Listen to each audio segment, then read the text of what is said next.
दो एथलीट ए और बी एक ही आरंभिक बिंदु से 1800 मीटर लंबाई के गोलाकार ट्रैक पर एक ही समय में इतना मीटर और इतना मीटर की चाल से दौड़ना शुरू करते हैं। विपरीत दिशाओं में दौड़ते हुए कितने अलग अलग बिंदुओं पर काटेंगे। तो देखो इस तरीके के क्वेश्चन को मैंने आपको बता के रखा है कि सिंपल क्या करना है भाई, ठीक है। सिंपल आपको क्या करना है कि सबसे पहले तो आपको इनका रेशियो लेना है। सबसे पहले इनका क्या लेना है, आपको रेशियो लेना है।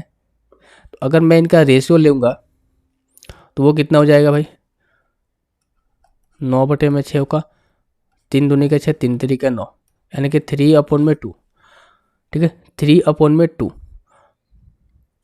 तो अब जो इनके बीच का गैप होता है ना, मैंने आपको बोल के रखा है कि जो इनके बीच का गैप अगर 1 आपको बनाना है, ठीक है, गैप का जो इनके बीच का गैप है क्या बनाना है, आपको 1 बनाना है। तो अगर इनके बीच का गैप 1 है तो हम क्या करेंगे, इनको ऐड करते हैं, यानी कि 3 + 2 5, यानी कि 5 अलग अलग बिंदुओं पर वो क्या करेंगे, 5 अलग अलग बिंदुओं पर वो क्या करेंगे, वो मिलेंगे। फॉर एग्जाम्पल मैं आपको समझा देता हूँ इस क्वेश्चन को अच्छे से। देखो ये एक सर्कुलर ट्रैक है।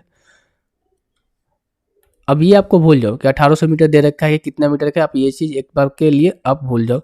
अब देखो अगर हम ये बोलूँ कि इनका मैंने रेशियो लिया था 3 और 2 आया, यानी कि ए का स्पीड 3 मीटर प्रति सेकेंड आ गई और बी के स्पीड को 2 मीटर प्रति सेकेंड आ गया, ठीक है, इनका रेशियो लेने के बाद।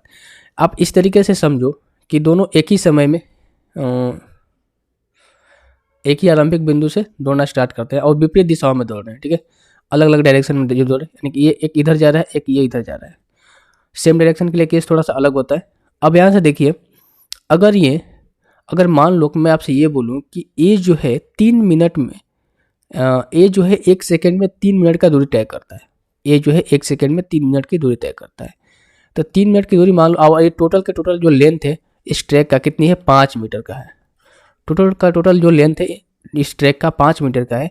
ए जो है इधर आ रहा है भाई और बी जो है इधर आ रहा है।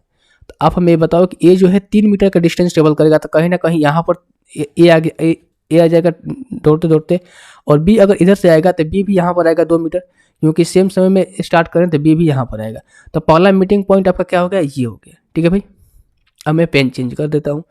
अब फिर ए आएगा 3 मीटर डिस्टेंस ट्रेवल करेगा, यहाँ पर आएगा ये, और बी जो है फिर यहाँ से आएगा, तो यहाँ पर मतलब बी जो है इधर आ रहा है ना, इधर आ रहा है। हमेशा देखो मैं लिख देता हूँ कि ए जो है क्या कर रहा है, ए जो है राइट डायरेक्शन में यानी कि क्लॉकवाइज में ट्रेवल कर रहा है, सॉरी ए जो है एंटी क्लॉकवाइज में आ रहा है और बी जो है क्लॉकवाइज में आ रहा है, यानी कि ए जो है एंटी क्लॉकवाइज में और बी जो है क्लॉकवाइज में, ठीक है।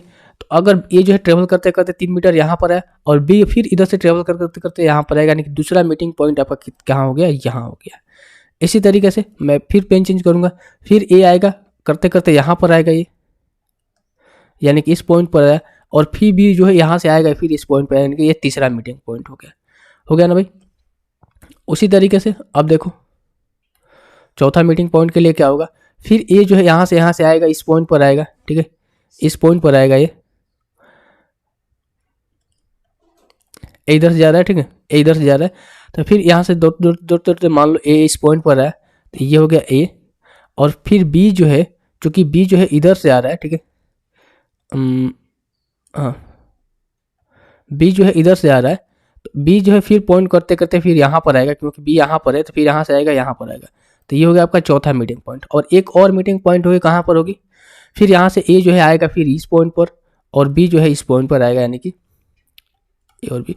अब देखो कितने मीटिंग पॉइंट पॉसिबल हो रहे हैं, देखो इसके सामने ये हुआ, ठीक है, इसके सामने ये हुआ, और एक एक्स्ट्रा में मीटिंग पॉइंट यहाँ पर ये आ रहा है। ये कब आ रहा है, जब दिन का गैप कितना का रहा है, 1 का रहा है। तो आप यहाँ से समझिएगा कि हमेशा आपको क्या करना है कि जब भी आपको मीटिंग पॉइंट वाले क्वेश्चन बोले ना और अपोजिट डायरेक्शन दिया रहा है, तो आपको क्या करना है कि उनका सिंपलेस्ट फॉर्म में रेशियो को लाना है और उनके बीच का गैप कितना लाना है, 1 लाना है, ठीक है। ऐसा सिंपलेस्ट फॉर्म का रेशियो लाना है जिनके बीच का गैप 1 लाना है। और इस केस में क्या होता है कि दोनों को हम ऐड कर देते हैं और जितने भी ऐड करके जो वैल्यू आएगा वही इनके पॉसिबल मीटिंग पॉइंट हो गए, अगर अपोजिट डायरेक्शन में ये दोनों ट्रेवल करेंगे तो कितने मीटिंग पॉइंट पॉसिबल है भाई, जो 5 जो है मीटिंग पॉइंट पॉसिबल है। उसके बाद क्या होंगे, ये रिपीट होने स्टार्ट कर जाएंगे, ठीक है। तो रिपीट तो हमें करना नहीं है, हमें बोला गया है कि कितने मीटिंग पॉइंट पॉसिबल हो सकते हैं, ठीक है। तो ये बातें आपको समझ में आ गई होगी।